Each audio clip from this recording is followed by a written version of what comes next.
Hello and welcome to Always in Escrow with Serena Appel and Colby Burchin.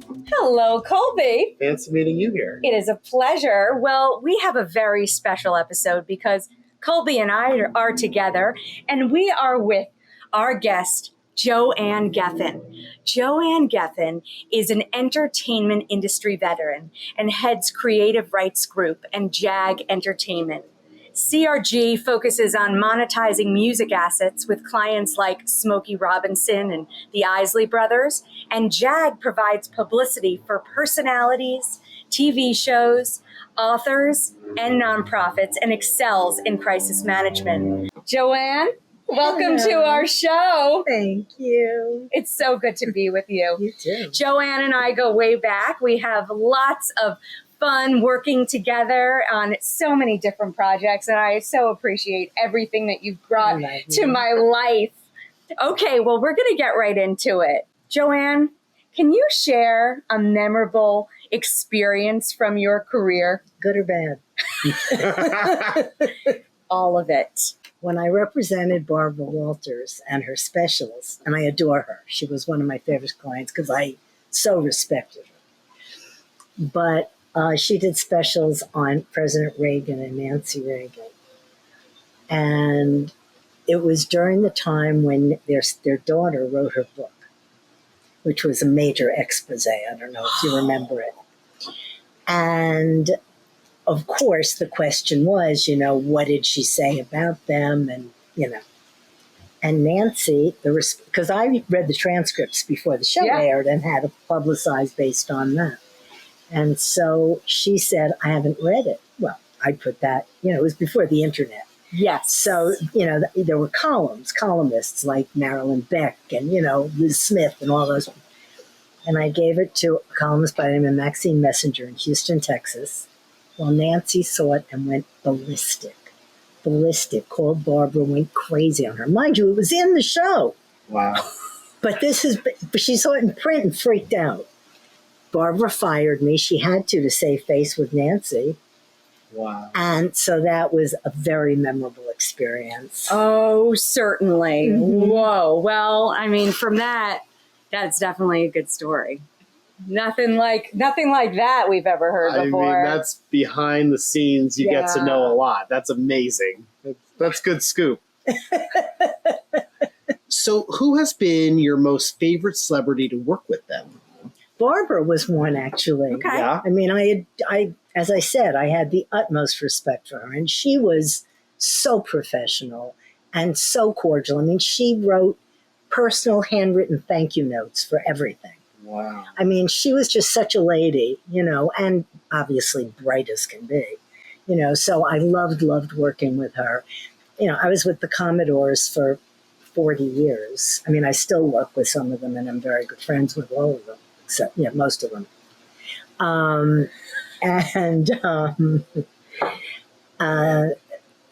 And so they're family, Yeah. I mean, anytime I see them, it's family. Yeah. So I adore them, most of them.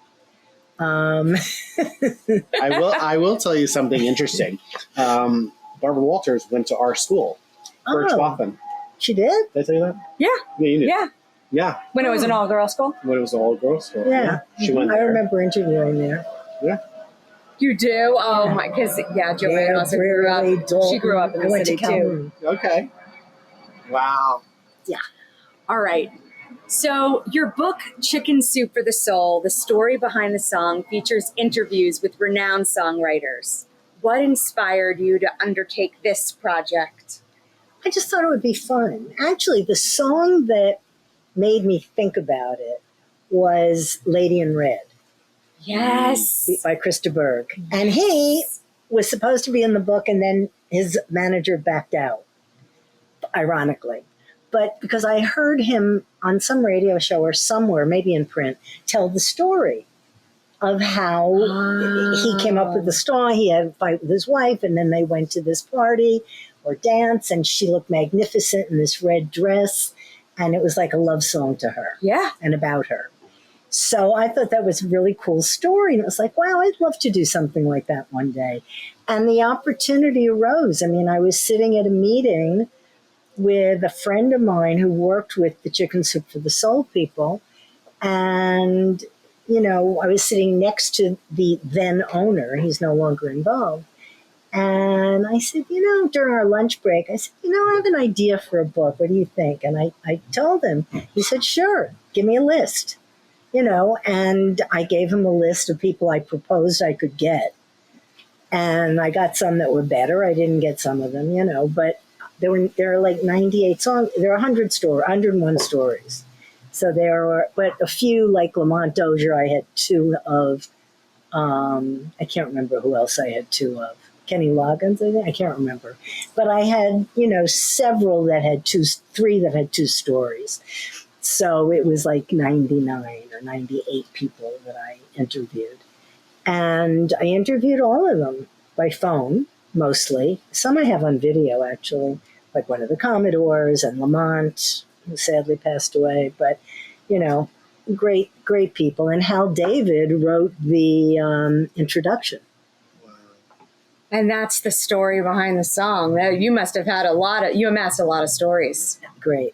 Really great. And they were, it's interesting because when you talk one-on-one, and especially as songwriters, not performers, it takes on a whole different vibe because that's their legacy. Yes. No one's going to listen to the record in 30 years. Let's be realistic, or in rare instances.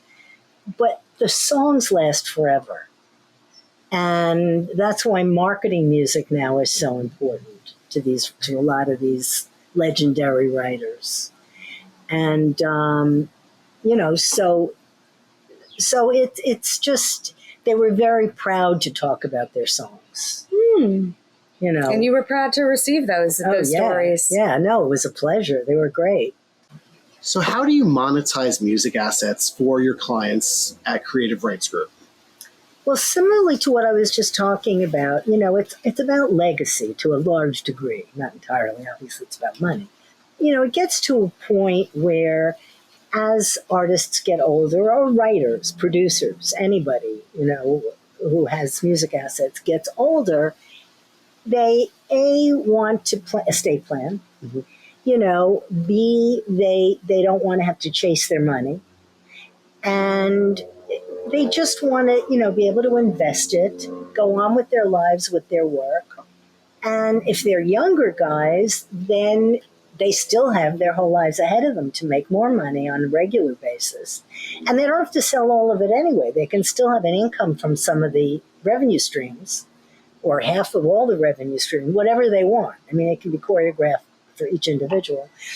And so I sell catalogs. So we sold Smokey's catalog. We sold the Isley Brothers, a couple of the Commodores, Cool, a whole bunch of people, Yellow Wolf, just a whole bunch of all different genres. I just sold a bunch of Latin masters for big money. Yeah.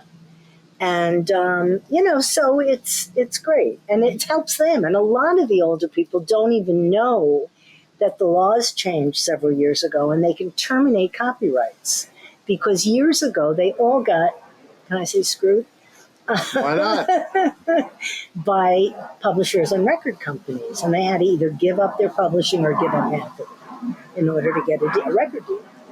And so as time progressed, they realized and the Copyright Office and the country realized that it wasn't fair. So they changed the copyright law so that copyrights written 35 or 56 years ago, from whatever year it is, can be terminated, and they have to return them within 2 years. So all these people who wrote songs back in the day and have not been benefiting effectively on them can now own them again. And once they own them, they can sell them. Wow. Yes. So, and if they want to sell them, we know who to call. That's me. That's Joanne Geffen. How can people find you, Joanne? I guess online is the best way, either LinkedIn or my Facebook page or anything you like. You can find Joanne online and talk to her more. So definitely, if you're in the business, you need publicity, anything that has to do with music rights, Or You're our product, gal. Or products. Yeah. Yeah, you're our gal. And any other projects that you may want to share with us? Well, I love Fran Drescher and Cancer Schmancer. You know, I've known her since she's like 19. We love Fran Drescher. She's the We're a big best. She fan. and Peter are awesome. They're just special people. Yeah, I've known them forever.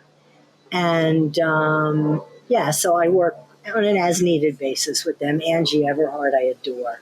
I worked with her for 20 years, and she just bought a beauty and wellness company that I'm working with. It's all organic products, fabulous stuff, Beer Organics, and they just won Product of the Year for their coffee.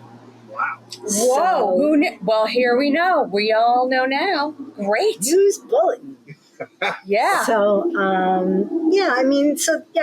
of course, Commodores I'm still in touch with a lot. But it's all good, you know. And Smokey I adore. You know, he's just the sweetest man. So I've known him forever. My office was at Motown when I first moved to LA. So, you know, Stevie was next door to me. Smokey was upstairs. I had the Commodore's office. Oh my God. So it was like, you know, Rick James would walk around with a bottle and a joint, as would Marvin Gaye. You know, so it was fun times. It's a different business now. Those were the good days. This audience is in for a treat. You guys got a lot of little tidbits here. We are so happy you joined us. Me too. Amazing. Thank you so much. Thank you.